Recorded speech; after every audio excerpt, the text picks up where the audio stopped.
नमस्कार। आज हम बात करेंगे NCERT subject chemistry class 11th chapter 4 यानी chemical bonding and molecular structure अर्थात रासायनिक आबंधन और आणविक संरचना। ये कक्षा 11 का आपका चैप्टर है। इससे पहले हम पहले के 3 चैप्टर्स में और इससे पहली वाली कक्षाओं में हम कुछ यौगिकों के बारे में पढ़ चुके हैं। जब हमने यौगिकों के बारे में पढ़ा था तो आपके मन में कुछ ना कुछ प्रश्न अवश्य आए होंगे, जैसे कि तत्व आपस में मिलकर यौगिक क्यों बनाते हैं। पहला सवाल तो आपके मन में ये आया होगा कि तत्वों के परमाणु आपस में मिलकर यौगिक के अणु क्यों बनाते हैं। ये सवाल आपके मन में जरूर आया होगा। फिर दूसरा आपका ये आया होगा, जैसे मानो एक यौगिक है H2O, हम बात करें पानी की जिसको जल बोल है ना, उसका फॉर्मूला H2O, तो उसमें एक ऑक्सीजन से 2 हाइड्रोजन क्यों जुड़े हैं, ये आपके मन में जरूर सवाल आया होगा। जबकि HCl में एक क्लोरीन से केवल 1 हाइड्रोजन जुड़ा हुआ है, NH3 में 1 नाइट्रोजन से 3 हाइड्रोजन जुड़ गए और CH4 में 1 कार्बन से 4 हाइड्रोजन जुड़ गए। तो आपके मन में ये सवाल जरूर आया होगा कि हाइड्रोजन तो समान है, फिर ये अलग अलग तत्वों के साथ जब मिल रहा है तो किसी के साथ 1 परमाणु जुड़ रहा है, किसी के साथ 2, किसी के साथ 3 और किसी के साथ 4 जुड़ रहे हैं। इसी तरह से यदि हम क्लोरीन को देखें तो HCl में 1 क्लोरीन है, BeCl2 में बेरिलियम क्लोराइड में 2 क्लोरीन है, BCl3 बोरोन ट्राइक्लोराइड में 3 क्लोरीन है, CCl4 में 4 क्लोरीन है, PCl5 में 5 क्लोरीन है। तो कहीं ना कहीं आपके मन में जरूर आया होगा कि आखिर ये किस प्रकार से आपस में जुड़ते हैं, इनके जुड़ने की विधा क्या है, इनके जुड़ने के पीछे नियम क्या है। फिर आपके मन में यह भी आया होगा कि क्यों तो कुछ तत्व आपस में जुड़कर यौगिक बना देते हैं, उनका अणु बना देते हैं परमाणु जुड़कर, और क्यों कुछ तत्वों के परमाणु आपस में नहीं जुड़ते हैं। तो कौन से तत्वों के परमाणु जुड़ते हैं, कौन से तत्वों के परमाणु नहीं जुड़ते हैं, यह भी आपके मन में सवाल आया होगा कि आप कैसे बताएं कि कौन से तत्वों के परमाणु आपस में जुड़कर अणु बना देंगे। तो ये प्रश्न भी आपके दिमाग में कहीं ना कहीं आया होगा। फिर आपके मन में यह भी आया होगा कि जब ये परमाणु मिलकर अणु बना लेते हैं तो इनकी आकृति किस प्रकार की होगी, इनका शेप किस प्रकार का होगा, अलग अलग क्या शेप होते हैं या इनके एक जैसी आकृतियां होती हैं, यह भी आपके मन में सवाल आया होगा। आपके मन में यह भी सवाल जरूर आया होगा कि जब ये तत्व इनके परमाणु आपस में जो जुड़ रहे हैं, उन जुड़ने में बॉन्ड कौन सा है, कौन से आबंधन से जुड़े हुए हैं, इनमें किस प्रकार का आबंध है कि ये आपस में जुड़ गए हैं, ये जुड़ क्यों गए हैं, उससे क्या फर्क पड़ रहा है, ऊर्जा पर क्या असर हो रहा है।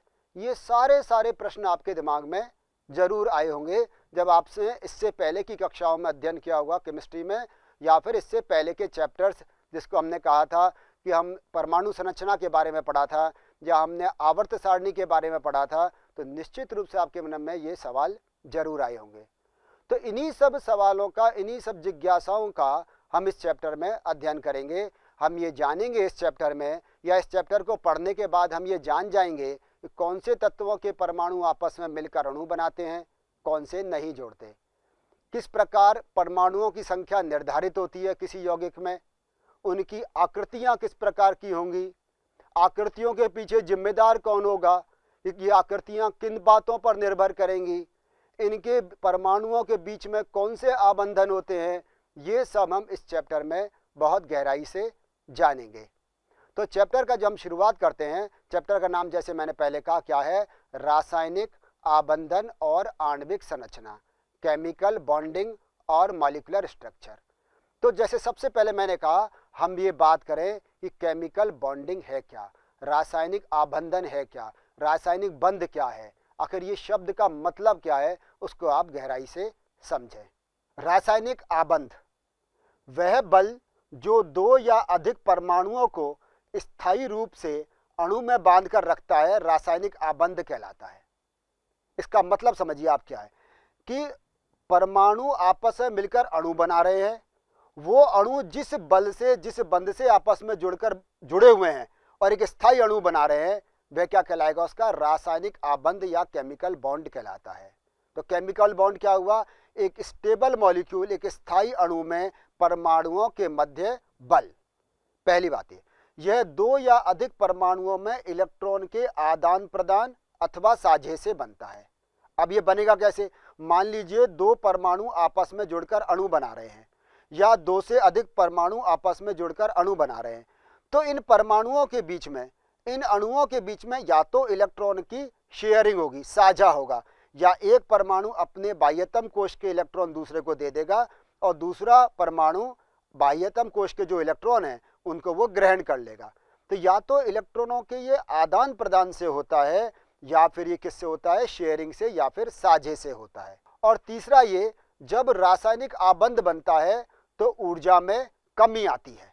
जैसे मैंने पहले कहा कि ये बंध बनने पे ऊर्जा में क्या परिवर्तन होता है, तो निश्चित रूप से जब केमिकल बॉन्ड बनेगा, रासायनिक आबंध बनेगा, तो ऊर्जा में कमी आएगी। ऊर्जा में कमी से क्या होगा? जितना ऊर्जा निम्न ऊर्जा स्तर पर अणु होगा वह उतना ही अधिक स्थायी होगा। तो जितनी ऊर्जा में कमी आएगी, जब परमाणु आपस में मिलकर रासायनिक आबंध बनाएंगे, अणु का निर्माण करेंगे, तो वो उसकी पोटेंशियल एनर्जी या उसकी जो स्थितिज ऊर्जा है उसमें कमी आती है, और यह कमी जितनी अधिक होगी अणु उतना ही अधिक स्थायी होगा। ऊर्जा में कमी सामर्थ्य के समानुपाती होती है। ये जो ऊर्जा में कमी है ये बंध सामर्थ्य के कैसे समानुपाती होगी कि जितनी ऊर्जा में ज़्यादा कमी होगी बॉन्ड स्ट्रेंथ उतनी ही अधिक होगी। यानी कि जैसे दो परमाणु आपस में मिलकर उन्होंने अणु बनाया, दोनों परमाणुओं के बीच में साझा हुआ या इलेक्ट्रॉन का आदान प्रदान हुआ, उससे केमिकल बॉन्ड बना, उससे एक रासायनिक आबंध बना। अब ये जितना आबंध मजबूत जितना कैसे होगा? जितनी ऊर्जा में कमी ज़्यादा होगी, जितनी ऊर्जा कम होगी उतना रासायनिक आबंध मजबूत होता चला जाएगा, यानी कि उसकी बंध सामर्थ्य बढ़ती चली जाएगी। रासायनिक बंधन की लुईस कौशल अवधारणा।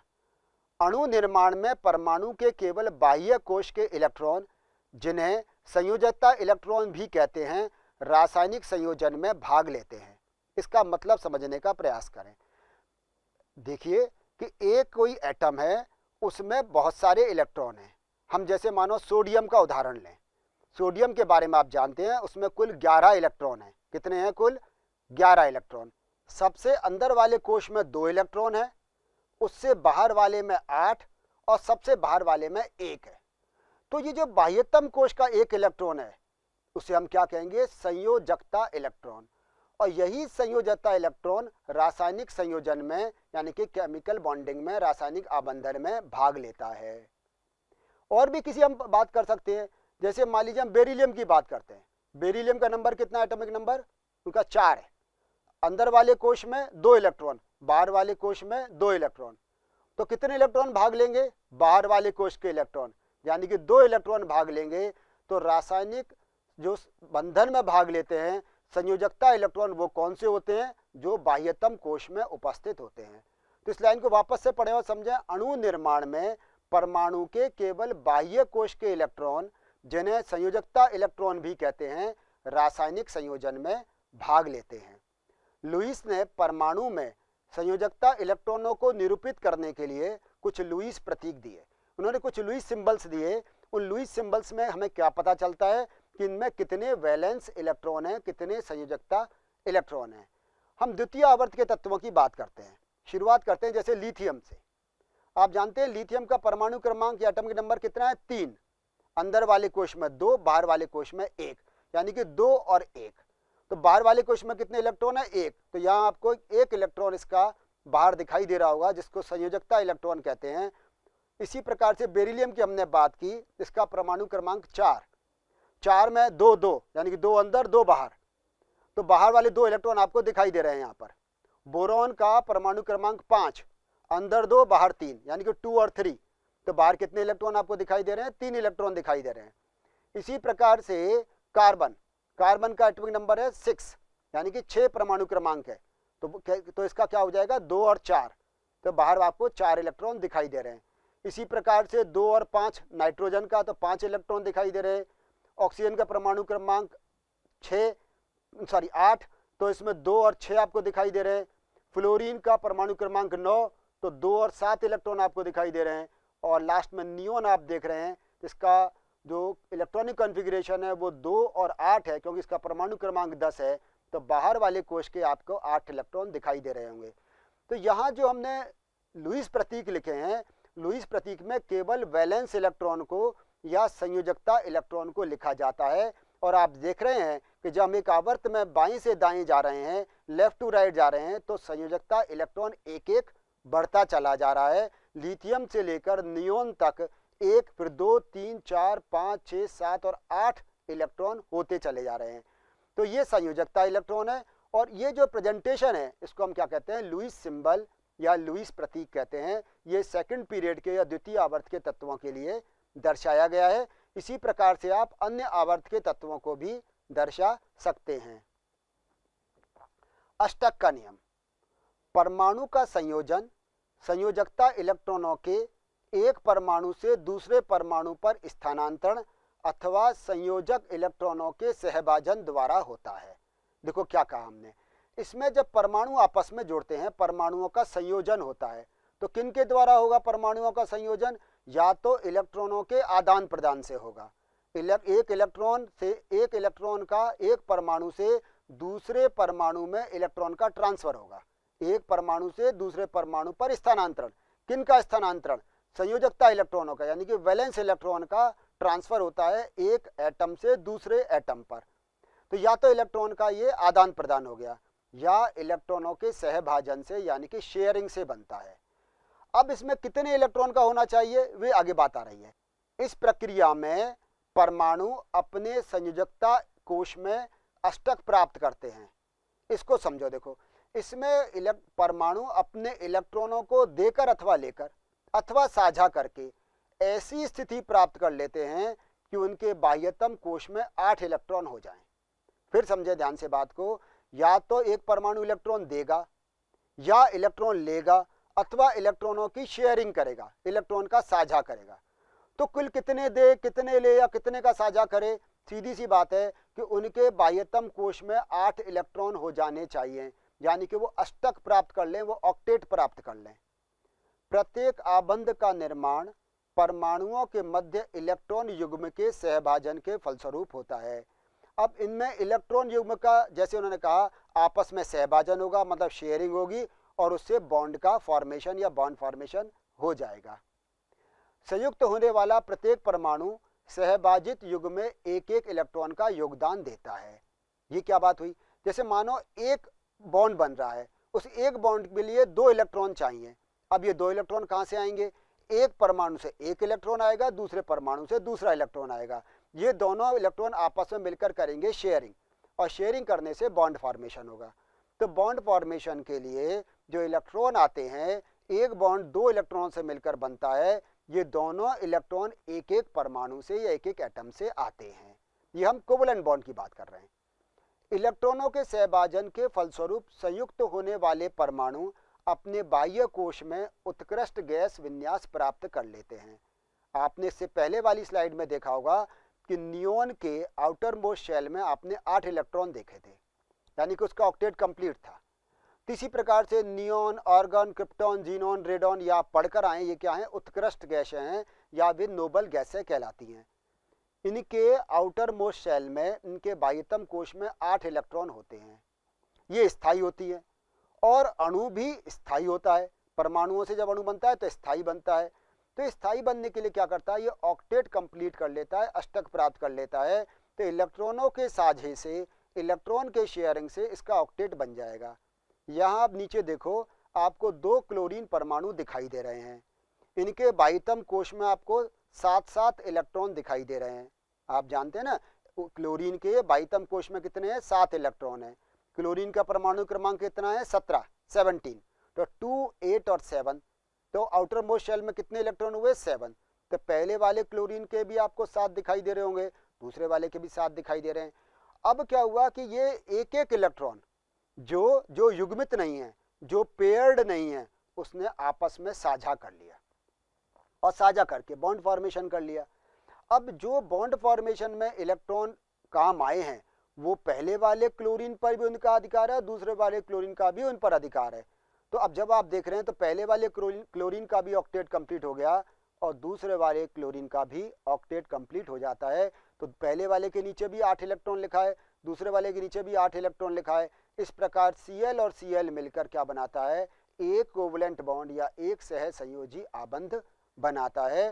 तो दो क्लोरीन परमाणुओं के मध्य एक सह संयोजी आबंध इस प्रकार बन जाता है। और दोनों ही क्लोरीन परमाणु जब अणु बन जाते हैं तो उनका ऑक्टेट कंप्लीट हो जाता है। और जब उत्कृष्ट गैस विन्यास प्राप्त हो जाएगा तो वो क्या हो जाएगा, वो स्थायी हो जाता है। एक इलेक्ट्रॉन युग्म द्वारा संयुग्मित दो परमाणु एकल सह संयोजी आबंध द्वारा आबंधित कहलाते हैं। जब एक इलेक्ट्रॉन युग्म काम आ रहा है, यानी कि दो इलेक्ट्रॉन काम आ रहे हैं, तो उनके बीच में हम क्या कहते हैं, सिंगल कोवलेंट बॉन्ड है या एकल सह संयोजी आबंध है। दो परमाणु जो साझा कर रहे हैं, केवल उनके बीच में दो इलेक्ट्रॉन है या एक इलेक्ट्रॉन युग्म है, एक इलेक्ट्रॉन पेयर है, तो वो क्या कर रहे हैं, वो एकल संयोजी बंध बना रहे हैं, यानी कि सिंगल कोवलेंट बॉन्ड उनके बीच में बन रहा है। इसी प्रकार से यदि दो परमाणुओं के बीच में दो दो इलेक्ट्रॉनों का साझा हो जाए, यानी कि एक परमाणु से भी दो इलेक्ट्रॉन आए, दूसरे वाले परमाणु से भी दो इलेक्ट्रॉन आ जाएं, तो इस प्रकार साझे से जो बॉन्ड बनेगा उसको हम डबल बॉन्ड कहते हैं या द्विआबंध कहते हैं। तो दो परमाणुओं के मध्य यदि दो इलेक्ट्रॉन युग्म का सहभाजन होता है तो उनके मध्य सह संयोजी आबंध द्विआबंध कहलाता है या डबल बॉन्ड कहलाता है। और CO2 या कार्बन डाइऑक्साइड में द्विआबंध है। आप देख रहे हैं यहाँ पर, आप ये जानते भी हैं, हमने इससे पहली वाली स्लाइड में भी देखा था कि कार्बन के आउटर मोस्ट शेल में 4 इलेक्ट्रॉन होते हैं। तो ये जो कार्बन के पास एक तरफ 2 और एक तरफ 2 लिखे हुए हैं, ये तो है कार्बन के। बात समझ में आ रही है? क्योंकि कार्बन का परमाणु क्रमांक कितना है, 6, तो अंदर 2 और बाहर 4। बाह्यतम कोश के इलेक्ट्रॉन भाग लेते हैं, तो कार्बन के हमने 4 इलेक्ट्रॉन दिखा दिए। ऑक्सीजन का परमाणु क्रमांक कितना है, 8, 2 और 6, तो 6 बाहर, एक ऑक्सीजन के लेफ्ट साइड में आपको दिखाई दे रहे हैं और राइट साइड वाले ऑक्सीजन के भी आपको 6 इलेक्ट्रॉन दिखाई दे रहे हैं। अब इन्होंने क्या किया, 2-2 इलेक्ट्रॉन का साझा कर लिया। अब इस ऑक्सीजन पर आप गिनो, देखो 2 और 2 4, तो पहले से ऑक्सीजन के थे 4 और हो गए, तो ऑक्सीजन का ऑक्टेट कंप्लीट हो गया। राइट साइड वाले ऑक्सीजन को देखो तो उसका भी ऑक्टेट कंप्लीट हो गया, उस पर भी कुल 8 इलेक्ट्रॉन हो गए। और हम जो सेंटर में कार्बन है उसको भी ध्यान से देखें तो उसके भी 4 और 4 8 इलेक्ट्रॉन हो जाते हैं। तो कुल मिला के कार्बन ने भी और दोनों ऑक्सीजन परमाणु तीनों में 8-8 इलेक्ट्रॉन हो जाते हैं। और 8-8 इलेक्ट्रॉन हो जाने से ऑक्टेट कंप्लीट हो जाता है। और ऑक्टेट कंप्लीट हो जाने से क्या होगा, ये स्टेबल बॉन्ड बन जाएगा, स्थायी बंध बन जाता है। तो कार्बन, अगले वाले में आप देखो, ये कार्बन और ऑक्सीजन के बीच में हमने क्या बता रखा है, द्विआबंध या डबल बॉन्ड बता रखा है। ये कोवलेंट बॉन्ड है, लेकिन कार्बन और ऑक्सीजन के बीच में कैसा बॉन्ड है, ये डबल बॉन्ड है। इसी प्रकार नाइट्रोजन अणु में नाइट्रोजन परमाणु के मध्य त्रिआबंध है, ट्रिपल बॉन्ड है। अब नाइट्रोजन की बात करें, नाइट्रोजन का बताएं परमाणु क्रमांक कितना होता है, 7, बिल्कुल सही। तो 7 में 2 इलेक्ट्रॉन अंदर और 5 बाहर, 2 और 5 हो गए। तो पहले वाले नाइट्रोजन के आपको 2 और 3 दिखाई दे रहे हैं और राइट साइड वाले नाइट्रोजन के भी आपको 2 और 3 दिखाई दे रहे हैं। अब कैसे करें कि इनका ऑक्टेट कंप्लीट हो जाए, तो क्या करेंगे, 3-3 इलेक्ट्रॉन को साझा करना पड़ेगा। मानो एक इलेक्ट्रॉन साझा करते तब तो कंप्लीट नहीं होता। एक करता ना आपस में, नाइट्रोजन के एक इलेक्ट्रॉन साझा करते, नाइट्रोजन के बीच में एक सिंगल बॉन्ड होता तो इनका ऑक्टेट कंप्लीट नहीं होगा। 2-2 इलेक्ट्रॉन साझा कर लेंगे तब भी नहीं होगा। ऑक्टेट कंप्लीट कब होगा, ऑक्टेट कंप्लीट जब होगा जब नाइट्रोजन के 3 इलेक्ट्रॉन और दूसरे नाइट्रोजन के भी 3 इलेक्ट्रॉन, यानी कुल 6 इलेक्ट्रॉन आपस में जुड़ जाएंगे और 3 कोवलेंट बॉन्ड बना लेंगे। तो यहाँ पर हम देख रहे हैं कि नाइट्रोजन को ऑक्टेट कंप्लीट करने के लिए आपस में उनके दोनों परमाणु 3 बॉन्ड या 3 केमिकल बॉन्ड या 3 कोवलेंट बॉन्ड बना लेते हैं। और इस प्रकार से हम देख रहे हैं नाइट्रोजन के बीच में ट्रिपल बॉन्ड या त्रिआबंध होता है। तो ये बात आपके समझ में आ रही होगी कि कोई भी परमाणु जो आपस में संयुक्त होते हैं वो ऑक्टेट कंप्लीट करने का प्रयास करते हैं। तो उनके बाह्यतम कोश में 8 इलेक्ट्रॉन हो गए, जिससे कि ये नाइट्रोजन के बीच में ट्रिपल बॉन्ड बन गया है। तो हर परमाणु ये कोशिश करता है कि उसके आउटर मोस्ट शेल में 8 इलेक्ट्रॉन कंप्लीट हो जाएं। 1 इलेक्ट्रॉन का साझा करे, 2-2 इलेक्ट्रॉन का साझा करे, 3-3 इलेक्ट्रॉन साझा करे, लेकिन इस प्रकार साझा कर ले कि उसके ऑक्टेट कंप्लीट हो जाए, इतने बॉन्ड वो बना लेता है। और इसका मतलब ये हुआ, हर परमाणु से जब अणु बनता है तो उसका ऑक्टेट कंप्लीट हो जाता है। और ऑक्टेट कंप्लीट होते ही चूंकि वो नोबल गैस कॉन्फ़िगरेशन प्राप्त कर लेता है, उत्कृष्ट गैस जैसा विन्यास प्राप्त कर लेता है, इस कारण से वो स्थायी हो जाता है। फॉर्मल चार्ज या फॉर्मल आवेश, इसको समझे गहराई से। बहु परमाणु अणु या आयन के किसी परमाणु पर उपस्थित फॉर्मल आवेश को उसके विलगित स्थिति में संयोजकता इलेक्ट्रॉनों की कुल संख्या के अंतर के रूप में व्यक्त किया जाता है। अब ये आपको थोड़ा सा कठिन लगा होगा, लेकिन जब इसके नीचे हम फॉर्मूला सीखेंगे और फिर उसके कुछ एग्जाम्पल सीखेंगे तो आपको ये बात पूरी तरह से समझ में आ जाएगी। किसी भी लुईस संरचना में हम क्या करेंगे कि अणु में जितने परमाणु हैं उन सब पर कितना फॉर्मल चार्ज प्रेजेंट है वो हम निकाल सकते हैं। उसके लिए क्या फॉर्मूला है, लुईस संरचना में किसी परमाणु पर फॉर्मल आवेश या फॉर्मल चार्ज ये किसके बराबर होता है, मुक्त परमाणु में संयोजकता इलेक्ट्रॉनों की कुल संख्या। यानी कि जो फ्री एटम है उसके आउटर मोस्ट शेल में, जिनको हम वैलेंस इलेक्ट्रॉन कह रहे हैं, आउटर मोस्ट शेल में जो इलेक्ट्रॉन्स हैं उनको वैलेंस इलेक्ट्रॉन कह रहे हैं, उनकी कुल संख्या कितनी है। एक तो हमें ये मालूम करना है। दूसरा ये कि अनाबंधी या एकाकी युग्म इलेक्ट्रॉनों की संख्या, ऐसे कितना लोन पेयर प्रेजेंट है जिन्होंने बॉन्डिंग में पार्टिसिपेट नहीं कर रखा है, ऐसे लोन पेयर कितने प्रेजेंट हैं जिन्होंने बॉन्डिंग में या बंधन में भाग नहीं लिया हुआ है, उनकी संख्या, माइनस हाफ आबंधित या सहभाजित इलेक्ट्रॉनों की संख्या कि ऐसे कितने इलेक्ट्रॉनों ने जिन्होंने आपस में मिलकर साझा किया हुआ है या उन्होंने बॉन्ड बनाया हुआ है। इससे हम फॉर्मल आवेश या फॉर्मल चार्ज निकाल सकते हैं। उदाहरण के रूप में समझें, जैसे एग्जाम्पल कह रहे हैं ओजोन के प्रत्येक परमाणु पर फॉर्मल आवेश कैसे निकालेंगे। तो ओजोन के हमें मालूम है ओजोन का मतलब O3, O3 मतलब उसमें ऑक्सीजन के 3 परमाणु उपस्थित हैं। तो हमने क्या किया, सेंटर वाले को हमने ऑक्सीजन को नंबर 1 दे दिया, जो लेफ्ट साइड में है उसको 2 दे दिया, जो राइट साइड में उसको 3 नंबर दे दिया। क्योंकि सब में आप देखो जो इलेक्ट्रॉनों की संख्या है वो अलग अलग आपको दिखाई दे रही है, तो हम सबके अलग अलग फॉर्मल चार्ज या फॉर्मल आवेश निकालेंगे। अब समझे आप, जो सेंटर में था वो उसके द्वारा चिन्हित केंद्रीय O परमाणु पर फॉर्मल आवेश कि जो सेंटर में जो ऑक्सीजन उपस्थित है उस पर फॉर्मल आवेश कितना है। तो पहला हमने क्या कहा था, देखो यहाँ ध्यान से देखो कि मुक्त परमाणु में संयुक्त इलेक्ट्रॉनों की संख्या, ये तो आपको मालूम है 6 होती है कि ऑक्सीजन का परमाणु क्रमांक कितना है, ऑक्सीजन परमाणु क्रमांक है 8, 2 और 6, तो वैलेंस इलेक्ट्रॉन कितने हो गए 6। तो यहाँ देखो पहले वाले में क्या आ गया, 6 आ गया। आपको समझ में आ गई बात।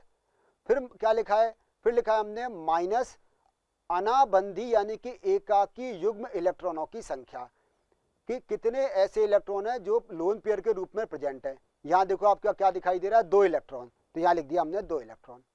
बात समझ में आ गई। यहाँ देखो एक नंबर पर ये 2 इलेक्ट्रॉन आपको दिखाई दे रहे हैं, तो हमने क्या लिख दिया यहाँ पर 2। अब अगला सीखो, देखो ये कह रहा है कि आगे कि आबंधित या सहभाजित इलेक्ट्रॉनों की संख्या का आधा, यानी कि ऐसे कितने इलेक्ट्रॉन हैं जिन्होंने कि आपस में मिलकर बॉन्ड बना रखा है। अब इसको देखो इसने जो लेफ्ट साइड वाला ऑक्सीजन है उसके साथ में 2 कोवलेंट बॉन्ड बनाए हुए हैं और राइट साइड वाले के साथ 1 बनाया हुआ है। लेफ्ट साइड के साथ 2, राइट साइड के साथ 1, तो ये कितने हो गए, कुल मिला के 6 इलेक्ट्रॉन हो गए। 2 का मतलब 1 बॉन्ड बनता है 2 इलेक्ट्रॉन से, तो 2 जो लेफ्ट साइड वाला है उससे कितने हो गए 4 इलेक्ट्रॉन और राइट साइड वाले के 2, तो कुल 6 इलेक्ट्रॉन हो गए। तो 6 - 2 - 1/2, तो यहाँ माइनस के कितने हो गए 5, प्लस का कितने हो गया 6, तो इसका मतलब ये आ गया 1। यानी कि ये जो सेंटर वाला है इस पर कितना चार्ज होगा, +1 होगा। बात समझ में आ गई। नेक्स्ट देखो, 2 द्वारा चिन्हित O परमाणु पर फॉर्मल आवेश, 2 कौन सा है, ये वाला 2 नंबर वाले, इसको हमने नंबर 2 दिया हुआ है, उस पर आप देखो पर ये तो आपको मालूम है परमाणु क्रमांक 8 होने के कारण से इसके जो आउटर मोस्ट शेल है उसमें 6 इलेक्ट्रॉन होंगे, तो यहाँ तो हमने देखो 6 लिख दिया। इसके बाद क्या हुआ कि इस पर हम देख रहे हैं लोन पेयर ऑफ इलेक्ट्रॉन कितने हैं, तो आपको दिखाई दे रहे हैं यहाँ 1 2 3 4, तो आपको 4 यहाँ लिख दिया, तो यहाँ पर आ गया हमारे पास में 4। इसके बाद लास्ट में क्या लिखना है हमें, कितने इलेक्ट्रॉनों ने बॉन्ड फॉर्मेशन कर रखा है, तो आपको दिखाई दे रहा है 1 2 3 4, क्योंकि एक बॉन्ड 2 इलेक्ट्रॉन से मिलकर बनता है। इसका मतलब ये हुआ क्योंकि इसमें 2 केमिकल बॉन्ड हैं या 2 कोवलेंट बॉन्ड हैं, तो उनसे 4 इलेक्ट्रॉन आ गए। तो हमारे पास में फॉर्मूला क्या आ गया, 6 - 4 - 1/2 × 4, तो ये 2 हो गया और माइनस के 6 प्लस के 6, इसका मतलब ये जो 2 नंबर वाला ऑक्सीजन है उस पर फॉर्मल चार्ज 0 होगा। अब बात करते हैं 3 नंबर की। ये जो 3 नंबर वाला है इसको देखो, पहले संयुक्ता कोश के इलेक्ट्रॉन कितने आएंगे 6, वो तो आपको पता ही है। इसमें जो लोन पेयर ऑफ इलेक्ट्रॉन कितने दिखाई दे रहे हैं 6, 1 2 3 4 5 6 दिख रहे हैं। और बॉन्डेड इलेक्ट्रॉन कितने हैं, बॉन्डिंग इलेक्ट्रॉन्स 2, तो भाई हम लिख देंगे यहाँ पर देखो 6 माइनस 6 माइनस 1/2 इंटू 2। ये 6 कौन से इलेक्ट्रॉन, पहले वाले ये इसके वैलेंस शेल के इलेक्ट्रॉन। दूसरा वाला 6 कौन सा है, जो उसके lone pair of electron present है, और 2 क्योंकि इसने केवल एक बॉन्ड बना रखा है। तो माइनस से कितने हो गए 7, प्लस के कितने हुए 6, तो बचा -1। इसका मतलब ये हुआ कि यहाँ इस पर एक प्लस का चार्ज है 1 नंबर पर, 2 नंबर पर कोई चार्ज नहीं है 0 है, जबकि 3 नंबर पर -1 है। तो हम कैसे लिख देंगे इसको, देखो हम इस प्रकार से हम ओजोन के अणु में फॉर्मल आवेश को कैसे दर्शाएंगे। जो 2 नंबर का जो ऑक्सीजन था उस पर कोई चार्ज नहीं है, जो 1 नंबर वाला था उस पर 1+1 चार्ज है या प्लस दिखाया हुआ है, जबकि जो 3 नंबर वाला ऑक्सीजन था उसको हमने माइनस से दिखाया हुआ है। तो आपके समझ में आ गया होगा कि फॉर्मल चार्ज निकालेंगे कैसे। 3 चीज़ चाहिए आपको। पहला चाहिए आपको कि उसके वैलेंस इलेक्ट्रॉन कितने हैं, उसके संयोजकता कोश में इलेक्ट्रॉन कितने हैं, नंबर 1।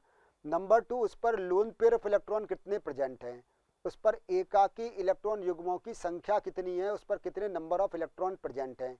दूसरा ये, जैसे हम यहाँ दिख रहा है बीच वाले पे 2 हैं, लेफ्ट साइड वाला जो दिख रहा है उस पर 4 हैं, जबकि राइट साइड वाले पर 6 हैं। और तीसरा हमें ये देखना है कि उसके बॉन्डिंग इलेक्ट्रॉन्स कितने हैं। तो हम देख रहे हैं कि 1 और 2 के बीच में जो दिख रहे हैं वो 4 बॉन्डिंग इलेक्ट्रॉन्स हैं, जबकि 1 और 3 के बीच में जो दिख रहे हैं वो 2 बॉन्डिंग इलेक्ट्रॉन्स हैं। तो इस प्रकार कोई सा भी अणु आपको दिया जाए उसका फॉर्मल चार्ज या फॉर्मल आवेश निकाल सकते हैं। तो आपने देखा कि हमने ओजोन पर फॉर्मल आवेश या फॉर्मल चार्ज निकाल लिया। इसी प्रकार से आपको कोई और अणु दिया जाए तो उसकी आप संरचना बना लीजिए। संरचना बनाने के बाद में फिर देख लीजिए कि उसके वैलेंस शेल में कितने इलेक्ट्रॉन हैं, उसके बॉन्डिंग इलेक्ट्रॉन्स कितने हैं और नॉन बॉन्डिंग इलेक्ट्रॉन्स कितने हैं, और फिर फॉर्मूले में रखकर आप फॉर्मल आवेश या जो फॉर्मल चार्ज है उसको आसानी से निकाल सकते हैं। तो चैप्टर के इस भाग में हमने क्या क्या सीखा। हमने सीखा पहली बात तो ये कि केमिकल बॉन्ड है क्या, केमिकल बॉन्ड बनता कैसे है। हमने सीखा कि वो इलेक्ट्रॉन के साझे से या फिर इलेक्ट्रॉनों के आदान प्रदान से बनता है। फिर हमने लुईस प्रतीक सीखे कि लुईस सिंबल्स क्या होते हैं। हमने संयोजकता इलेक्ट्रॉनों की बात की कि जो बाह्यतम कोश में इलेक्ट्रॉन उपस्थित होते हैं उनको संयोजकता इलेक्ट्रॉन कहते हैं, और हमने सेकंड पीरियड के कुछ लुईस प्रतीक या लुईस सिंबल लिखे थे, और उस लुईस सिंबल में हमने दर्शाया था कि उनमें वैलेंस इलेक्ट्रॉन्स कितने हैं। उसके बाद हमने ऑक्टेट रूल को सीखा कि ऑक्टेट रूल आखिर कहता क्या है। ऑक्टेट रूल ये कहता है कि परमाणु आपस में जुड़कर जब बॉन्ड बनाते हैं या वो इलेक्ट्रॉनों का शेयरिंग करते हैं, इलेक्ट्रॉन का आदान प्रदान करते हैं, तो वो ये प्रयास करते हैं कि उनका आउटर मोस्ट शेल का ऑक्टेट कंप्लीट हो जाए, चाहे साझे से हो या इलेक्ट्रॉनों के आदान प्रदान से हो। उस साझे आदान प्रदान से जब ऑक्टेट कंप्लीट हो जाता है तो वो स्थायी हो जाता है। क्यों? क्योंकि वो एक नोबल गैस कॉन्फ़िगरेशन या उत्कृष्ट गैस जैसा विन्यास प्राप्त कर लेता है। और उसके बाद हमने ऑक्टेट रूल के बारे में जाना और फॉर्मल आवेश या फॉर्मल चार्ज के बारे में जाना कि किसी अणु के प्रत्येक परमाणु पर हम किस प्रकार फॉर्मल चार्ज निकाल सकते हैं, और प्रत्येक परमाणु से फिर हम क्या निकाल सकते हैं, उस अणु पर कलेक्टिव चार्ज कितना प्रेजेंट है, फॉर्मल आवेश, उसको हम आसानी से निकाल सकते हैं। आगे की कक्षाओं में हम अष्टक नियम की सीमाओं के बारे में जानेंगे, हम आयनिक बॉन्ड के बारे में जानेंगे, आयनिक बॉन्ड, और उसके साथ साथ हम कोवलेंट बॉन्ड के बारे में जानेंगे।